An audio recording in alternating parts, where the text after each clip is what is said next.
another episode of Past, Present, Future. I am your host, Smitty, from the other side of the globe. As you know, I'm just joined today by one lovely guest, Ebony, aka Mad Knick fan, part of the VSN family. It's obviously Super Bowl Sunday over there. We're gonna try and make this a quick one. So I'm thankful she has joined us. Thank you for joining us, Ebony. I appreciate it. We Thank couldn't you for having me. get the gang in here today, but we do want to quickly get off some Knicks content because this is what we do. So, as you guys know, the premise of the show is, we talk about what's happened, what's currently going on, and what's yet to happen. So, the Knicks are now running in a solid seventh position, right in the East. We just come off beating the Utah Jazz on the second night of a back-to-back. Played Philly twice in the week. We beat them once and lost to them the second time, and we had a strong commanding lead in that one too. Sorry, 1 second. And in that game against Philly, I think that's what we'll sort of start with. We got out to a strong lead. For those of you who watched it, you would have saw it was a bit of a fourth quarter collapse, which we've been more known for this year. I mean, last season our biggest gripe, and probably even the season before, was the third quarter of doom. So we always came out of that halftime, and if we held a lead, or if we were chasing a small one, we could never get it together. But for some reason, we're actually having great third quarters. I did have a net rating. I might get that up while we're discussing of the quarters, and I believe we actually have the highest net rating in the third quarter this season, if I'm not mistaken, from having. Really? So that is reflective of what we've seen. It passes the eye test, and it passes the numbers test. So, with that, Ebony, how did you feel over the last couple games? We'll just talk about the Philly and the two Philly games and the Utah game. Obviously, we went 2-1 over those three. What did you see from that? Granted, obviously, we had the addition of Josh Hart in the Utah game. He was available he passed his physical for the team, but they didn't rush him into the second Philly game. They just waited for him for the Utah game. So, talk to us about what you saw in those and what you liked and didn't like, and then I'll rebut to that. I absolutely love. Well, first of all, thank you for having me on the show. Of course, Appreciate it. it's always my pleasure. But I absolutely love the first half of the game. The ball movement, the player movement. They were cutting, they were moving. There was a lot of camaraderie with the team, and they made it look easy. And even though Brunson was going off, he still was looking for others. It was within the flow of the offense, I believe. Like I seen some people asking him to pass more, but he was going off. So you have to feed the high hand, and he was still going within the flow of the offense rather than just being for himself. I thought he did a good job balancing the first half of that game. Well, actually, the whole game, to be honest. To me, it became like RJ and Randall were kind of questionable in some points. Like Randall had a good game, but his some of his shot selections during the run when we needed a bucket weren't the best. I think he pulled up over two people, and it was almost like an air ball, or they deflected it or whatever, and we needed a bucket. He did a couple forced three-pointers that I didn't like, and RJ had a couple turnovers and defensive lapses during that run also when they came back, and Tibbs not calling the timeout during that run was kind of questionable to me too. I thought, like, if we can play that first half, Smitty, I think we can beat anybody. I really do. I truly believe we can play with anybody if we play the way we did that first half, where it's just constant movement, sharing the ball, making easier shots for each other. I really believe, like, sky's the limit. But if we go to that ISO and people standing on the corner, because it went from even Grimes, like I saw him, his cutting was limited, and I don't know if it's the set they're in or whatever, but the cutting that he was doing early in the game, he was just stuck in either the wing or the baseline area over there at the 3-point line. The movement, and then it became more ISO heavy it just became more ISO heavy. And I don't get it. I have no idea why we go away from what works. No doubt, and that's a great point. And what I want to bring up to that, and that speaks to, and we've spoken about this obviously on our space. For those of you who don't know, I do co-host the space alongside Ebony and Brutus, one of our other great members of VSN Network. But we've spoken about this a few times, and look, to give you guys a quick rundown on Nick's Twitter. there was a lot of Brunson bashing in recent times. A lot of criticism about him not moving the ball and such. And look, remember, these are only my personal opinions, but I know I shared this with a few people. I think about 10 to 15% of what people were saying in terms of criticizing him was true, but the rest of it was just overhyped and taking it totally out of context. Yeah, way overboard. Yeah. So just to speak back to what Ebony was saying, and this is something I grabbed out of what she was talking about, Grimes. So the thing that we agreed on, Ebony, right? And for those of you who catch our space, or those of you who didn't, you'll hear this again. And for the first time, we thought that the fair criticism about Brunson is he needed to get guys involved earlier so that later in the games they aren't maybe doing like what Grimes was doing and standing around. Because if you're not getting the ball early, for those of you who anyone who played any sort of level of basketball, if you're not getting it early, you're even though you should always be ready for the ball, at the end of the day, if you're not getting it early, you're gonna tend to lapse and just think, well, it's not coming to me. So you end up beginning to stand around because you feel, and I've been there before because I'm the guy that has to run around. I don't really have much of a handle bag, as I said, white boy, so we just shoot it. I got to run around and try and get free off screens and get into positions. And I play games just on Wednesday nights, like down at the local in the local competition, and there was nights where I was frustrated with my teammates, and I'd be like to them, I'm running around doing all this stuff, like I'm open, get me the ball, and like maybe two or three of those guys would get me the ball, but the ball handler and we tried to share ball handling responsibilities too, but just some nights it just doesn't happen. And even though I was frustrated, those frustrations, as valid as they are, there's still a little bit of that's just part of the game. Some nights you're not going to get it, and you do need to be ready. But also, especially at this high level, getting guys like Grimes involved early with the way he plays the game, it's high. It's imperative to winning basketball games, especially when you get into the pointy end of the season and into the playoffs and postseason, because again, like Ebony was saying, Grimes ends up standing around and what have you, and that's purely out of because he's like, well, I'm not really getting it, and I'm doing all this running around, and I know he's young, so he might eventually work through that and think I'm going to keep moving, but at the same time, then you can't blame him if he misses shots because he's doing it enough. So there is a little bit criticism for him there too. Is if as long as you keep moving, then when you get it, if you miss it, there is that okay, well, you weren't involved earlier, but you continue to do what you're asked to do.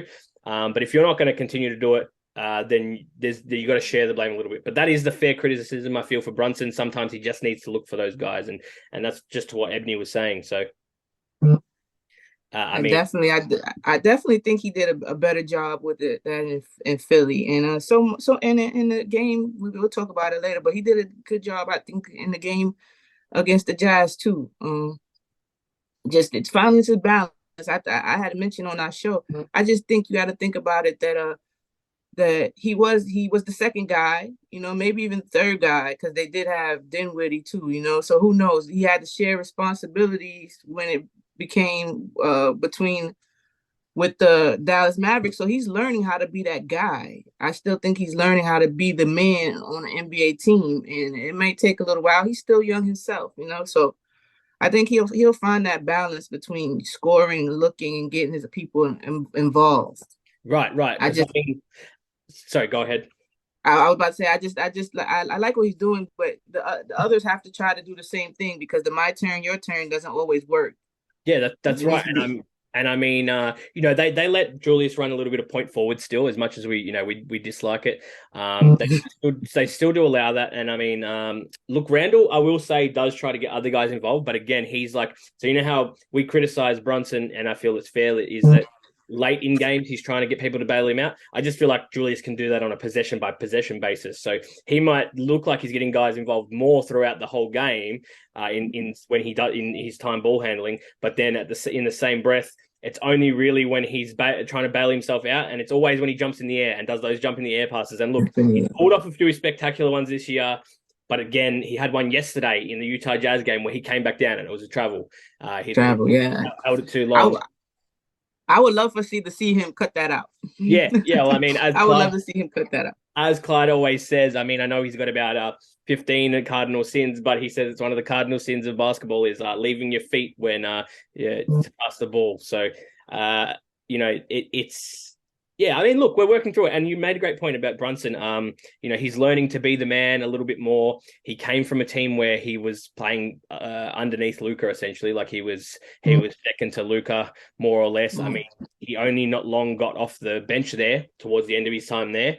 And he's having to move more. He's I believe he's doubled his assists, and now I know he's obviously playing a fair chunk more minutes, but he hasn't doubled his minutes. I know he definitely isn't playing double minutes because he was still playing a fair chunk in Dallas. Yeah. And I know he wasn't primary ball handler, but he's definitely nearly doubled his assists since last season in Dallas. And I mean, that's an improvement. And like you said, this is a guy who's just learning to be the man, and he's come from playing under Luca, who as we know, is a supreme talent, Luka Doncic. So, man, props to him for what he's doing. People don't understand. I think they think that things are going to just work out like that. And this is, last year. And I think people mistakenly take quotes like what Tibbs said last year about the Kemba situation, where he's like, oh, if we say we've got to wait, 20 games, then it becomes 20 games turns into 40 games, and then 40 games turns into 60. While there's an inkling of truth to that, it still is a team that's rushing the process. So and I know Kemba, just to speak on that, Kemba was battling some injuries, but I still feel like we didn't give that a fair run. Whereas this time it feels like they're giving it a fair run and they're working through their things, so it's good. And now obviously, we've got the right player to do that. We don't have an aging or an aged point guard, and that's no disrespect to Kemba, for what he's done in his body of work. But we have got a younger guy and such, so they are still working through it. And then you add in a new player like Josh Hart now. Him and JB are going to be able to have a little bit of a connection. But then you have to remember, this isn't college basketball. The system's different. They're going to be playing in different offensive scheme and a different defensive set. And look, they're still going to have to get used to each other again. It's been some time since they played together. So, and they've gone in and played their whole professional careers without each other up to this point.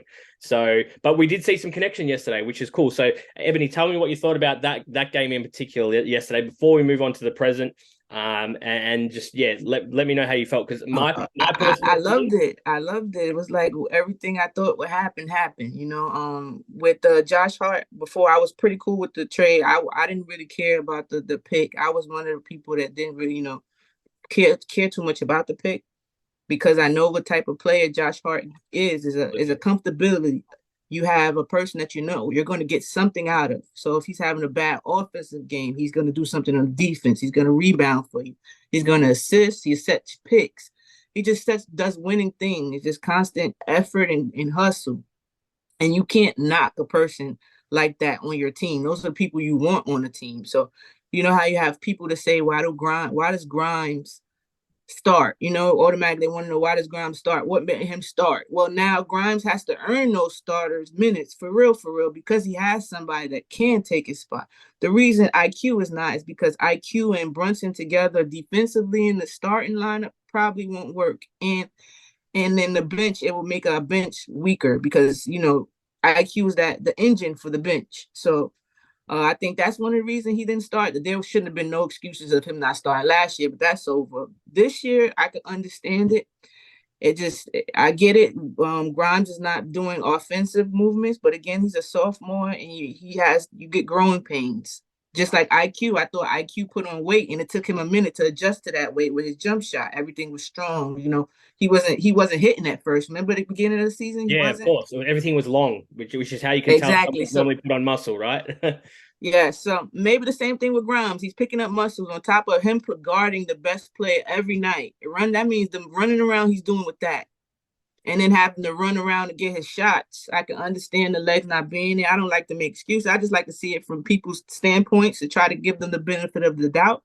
But now is the point where he has to earn his minutes. So there is somebody to step in there and take that. Yeah. So for people, that's another reason it'll help people step up. Like, it'll make people step up. And I like how Tibbs used them. He plugged them in. It got RJ some minutes. It took away some of Grimes' minutes, but he might need that. And it helped. He did it with RJ and the Grimes minutes. So it didn't really take away from, and the Deuce minutes that we said that was his. So it didn't take away much from IQ at all. No, which I know people will. Yeah, I know people were worried about that.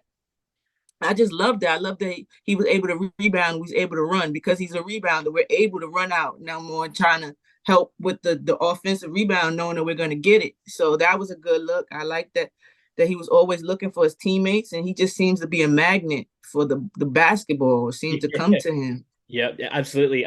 So one thing I noticed, obviously, there was some people. Let's quickly speak on the Quickly thing. There was some people that were like, "Oh, he, Quickly wasn't on the floor down the stretch, and that's because of Josh Hart." Look, take of that what you will. That's one game again, which is why we don't want to get too hyped about Josh's first game. But at the same time, we can speak on both. And okay, yeah, there's probably just a few minutes there at the end where Quickly would normally have been on, but I think Josh did enough to warrant being on yesterday. Especially Yeah. the biggest thing I noticed, sorry, and before you go, is and like you said, is him getting in those positions. One thing I always notice that we miss out on and other teams generally win on, and we're a good offensive rebounding team, is when we miss a shot, right, and you can see it's going long and people just stand there looking at it and it's coming and you're like, you can see a guy, and I know depth perception when you're watching it on TV is a little bit different on court, but the court is still fairly small and you can see like a Knick player in position. It's like, dude, run for that ball. You're going to get to it Yes. first, and if you collide with someone, you're going to get the foul because you've got to the ball first.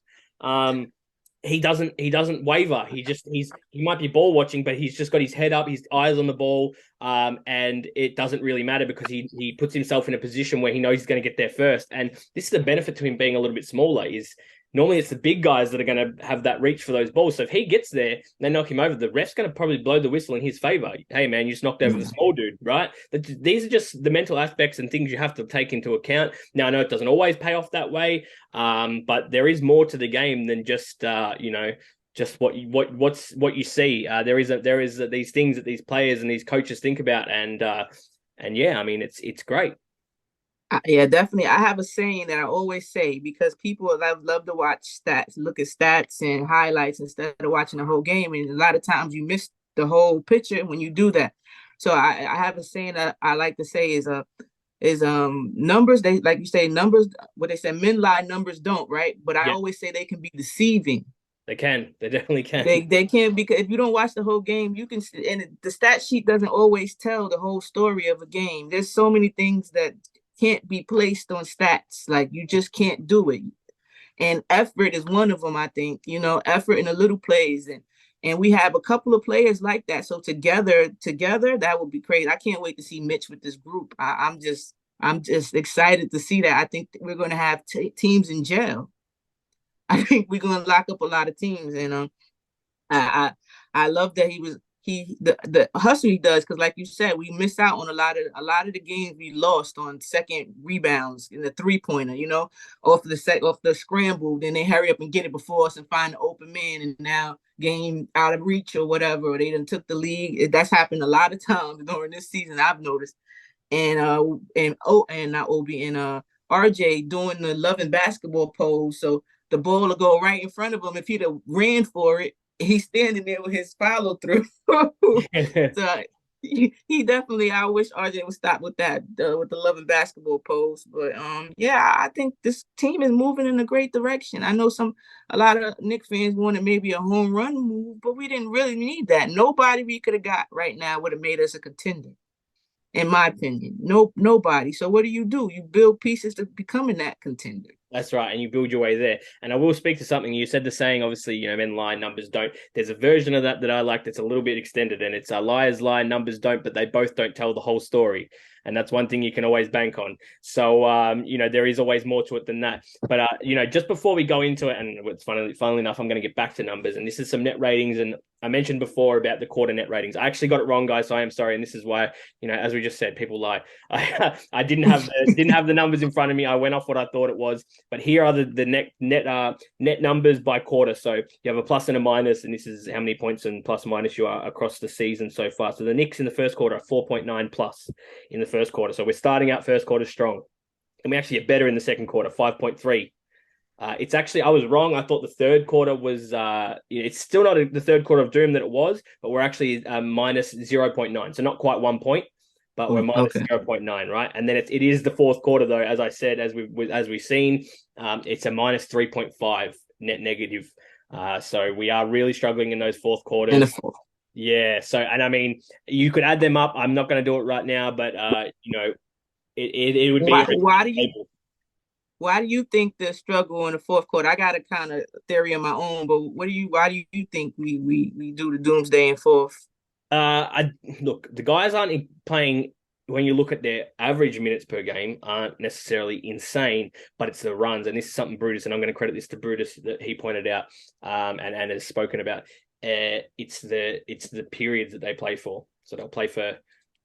They might play some games. It's never set with the superstars and the starters. It'll be like, so. It's always the role players with Tom Thibodeau. It always has been. You get 10 minutes. I've allowed you 10 minutes. You get off after 10 minutes, but it doesn't matter when. It's just you're going to get 10 minutes at some point. But the superstars, like Randall, might play a game and he might play the whole 12 minutes in the first quarter. And then he might go off and he might have that, quarter time break, which is, as we know, is very short. And then maybe 2 minutes and he's back on for another six. And he might play six and sit the last, four or whatever's left out of the quarter and leading into the half. And then he gets an extended break there. But so they're getting extended breaks, but then they're getting long breaks. And the worst part is obviously because our games and a lot of these cardiac Knick games come down to the wire, these guys don't really get pulled off. Or if they do, so Julius might not start the fourth, and generally our stars don't start the fourth. But it depends on how we're going, and he won't let the young guys, and I totally get it in the fourth. I do understand it. But then these guys come back in after only, a couple minutes rest. They finished out the third quarter. They get that break like everyone, and then they only get a couple minutes rest, and it's just like bang back in, and then they play right down. Especially because we've played in a lot of close games this year. I think we've gone to OT 9 times, which is the most in the league. Wow. So look, you can never say the Knicks aren't exciting. So let me hear your version of why you think that we're. I think there's more to it, but off the top of my head, that's what I would say. I agree with basically what you were saying, and kind of back to what you were talking about before about how Hart was in there instead of Grimes. I think every game should be different. Every game should be written as gone and not just set. You get what I'm saying? So Yeah. if I see a matchup that's been working in my favor, I might want to take advantage of that and keep taking advantage until they make the adjustment and stuff like that.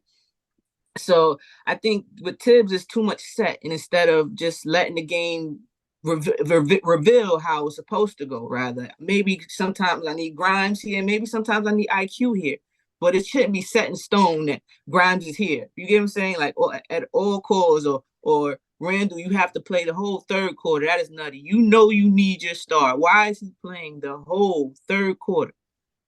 That's just crazy to me. So many times Randall has no legs in the fourth quarter. I see him get out rebound or not even go for the rebound because he just maybe doesn't have it. He doesn't have it. Yeah, you can see that, especially sometimes when he comes up the floor and when he just meanders around the 3-point line. That's when you know he's really gassed. Because don't get me wrong, he is looking for a 3-point shot a lot more this season. But when he's really meandering and it isn't, and it's possession after possession, and he never goes inside to try and post up or move in around the key or whatever, or the painted area, that's when you know he's gassed. Because I've visibly seen him just wrecked, and then you see him, he can't even go back the other way. And this is a guy that's. Randall's one of the fitter guys, especially at his position in the league. Like he's in insane shape. It just goes to show that as much as these guys try to push through, your legs do just, and you lose gas. And you do. Yeah, so I mean that is a fair point. Let's quickly move on now to the present. So presently we're I'm going to bring it up. I'm going to base this off the schedule. So I believe we are 32 and not quite. 31 and 27. 31 and 27 with Miami above us because they won yesterday, just 32 and 25. So we are a couple games behind them to catch up to them. We're close, but we're not quite there. We're sitting obviously above where we're 2 games above ATL. So we've sort of got a little bit of a cementing in that spot, but not quite. It'd only take a little bit. We're playing in the next, our next games against Brooklyn, which is interesting because there's no Kevin Durant and obviously no Kyrie Irving.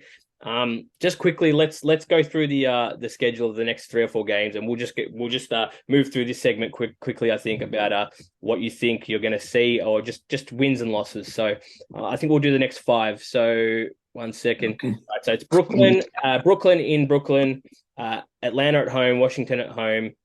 And New Orleans in New Orleans, and then Boston in Boston. So that's the next 5. What do you think? How do you think we fare out of the next 5?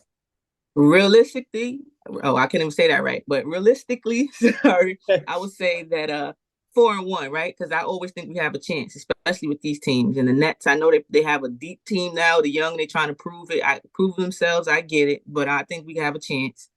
I know we have a chance, rather. And the Hawks, I always think we can beat the Hawks. I'm not. The Wizards, yeah, I think we got them. The Pelicans, they're going through injury issues. It's up and down with them, but who knows? They're a good team, so that's going to be a good game. But I think we can pull that through. And Celtics is the only game that they give us issues, but we play hard against them, so we might be 5-0. You know me, I'm a homer. I'm never gonna say we're gonna lose, but four Yeah. one or 5-0. That's what I'm going with. Yeah, okay. So we've got two more games before All-Star break. Which is Brooklyn and ATL, and then it's after the break those next three. Look, Boston are missing Jaylen Brown though, so we can expose that hopefully. I would say 3-2. I think one of, and I don't know who. I'd love to beat ATL. It's at home, but I think one of Washington, New Orleans, or Atlanta is going to get the better of us. And I think Boston. Really? Yeah, and I think Boston. I'm not even set on it. This is going to sound stupid, and people are going to be like, just pick a side. But I feel like we're either going to beat Brooklyn and lose to Boston, or we're going to beat Boston and lose to Brooklyn, because the curse is going to carry on if we lose. I'm not even going to lie to you, Smitty. I kind of feel that way too about the next game. It's just do. Yeah, and then I just feel like one of those teams in the three in the middle of those, because obviously the first is Brooklyn and the last is Boston out of that five. I feel like one of them's going to beat us, like because Washington they did us last time, right? They beat us. We 0-1. New Orleans, tough to tell. They got Ingram back, but again, I don't know if anyone heard, but Zion Williamson has aggravated his hamstring injury, so he will be out longer. So we don't have to worry about him after the All-Star break. Yes, I heard the same. Yeah, he's not going to be reevaluated. So look, I'm going to just be modest and I'm going to say 3-2, and I'll take that. But 4-1, I could definitely see it happening, and I like the optimism in that, because that would mean we would beat most likely, Brooklyn, Atlanta, and look, it doesn't really bother me if we beat New Orleans. I don't mind Washington as a team, but they are technically, an Eastern Conference rival of ours, and we do owe them one after the last one, and because they got Porzingis, it makes it sweeter. Yeah, we got to win against Porzingis. Yeah, because they had a good game, if I'm not mistaken, against us last time, and it it was a really bad one for us. So I'm going to say, a modest 3-2, but 4-1 would mean we'd beat two. Hopefully it's Brooklyn, Atlanta, Washington. We can lose to New Orleans as far as I'm concerned, and then we beat Boston as well, because I'll be damned if I can live with losing to Boston. So losing to Boston. I think that wraps up the present right now. There's talk as well, just quickly, about, does Jalen Brunson make the All-Star team as a replacement for Jaylen Brown? I don't think he will still, which is unfortunate. I think they're either going to give it to Trey, which would be just heartbreaking for Knicks fans, and or James Harden again, which would be heartbreaking for Knicks fans, because Philadelphia are our thing. So I think Knicks fans, I'd love to see it, but I think hold your breath for now, because it's not going to happen. So let's move on to the future now. So, I mean, that we sort of led into it with that schedule of the future, but I'd like to talk about, obviously now the team's more or less set. We're probably going to add, besides probably adding one more player. Now, What do you think we need, and who do you think we should go and try and grab off the free agency market or the buyout market to add to this team? I just think we need some length, just another lengthy wing. Doesn't have to be a superstar if we can't, just somebody to plug, another glue guy, somebody low maintenance that can get us some defense and minutes at that wing. I think we have the people that can score. You need the people to connect, the connectors, I guess, the people that make their jobs easier. Yeah, so another Josh Hart, like a Josh Hart. Yes, another one. I was looking at Jalen McDaniels, to be honest. I thought that he would have been a good fit for us. I just like a player like that, something inexpensive. Vanderbilt would have been okay, but they wanted a little bit too much for the production he's giving right now. Yeah, that's right. I think that's just another project we would have to give up a lot for, and it didn't make sense. The math wasn't mathing to me on the Jared Vanderbilt way. He went where he was supposed to go, I think. And I don't know. I just need a wing. I think Will Barton's a Will Barton type, somebody, a glue type guy, somebody that's just going to do their job and not be so loud about it. Just go about and be happy playing basketball, I guess. Yeah. The Josh Harts. Yeah, Yeah, like another Josh Hart. I definitely agree. Look, Will Barton probably doesn't meet the size that you're after, and I agree, but he's probably is going to be the best option for us in terms of buyout market. Now I'm going to say a name, and people are going to be like, "Oh, you're just saying that for nostalgic reasons and because you're a Knicks fan." But and I know he hasn't been known for defense over the course of his career, but he is. It would be a homecoming, and he would be buckets off the bench, and he played some really good one-on-one defense last year. He was one of the better isolation defenders on the Lakers. So I'm building you up into this. I think you know where I'm going with this, Ebony. And he is sitting at home. His son plays basketball in New York. He's been hanging out here. And, there's one thing that we always sort of lack some games. I know RJ has been stepping up and doing it. We need a closer. If we could have Carmelo Yeah. Anthony back on this team as coming off the bench, because let's be honest, Obi Toppin's time is looking like it's done here as a backup four. So, you would get some length with Carmelo Anthony. You would get, some decent defense. He is playing it later in his career. And I mean, this guy could really, if there's a game on the line and it's like, we need to win this, especially in a playoff. Like, I know, people like to dismiss what Melo's done, but he still went to the Western Conference Finals with the Nuggets, and he carried this Knicks team with, he had some stars around him, but they constantly kept getting injured in Amari Stoudemire, and then he also had J.R. Swish and stuff like that. But if you needed a guy to get you a bucket in a crunch time moment, if there's anyone that can do it, especially in a playoff game, that Tom Thibodeau is just going to go, Carmelo Anthony, get it, Carmelo, get in there. That would be his Derrick Rose, his Bulls version of Derrick Rose in terms of closer.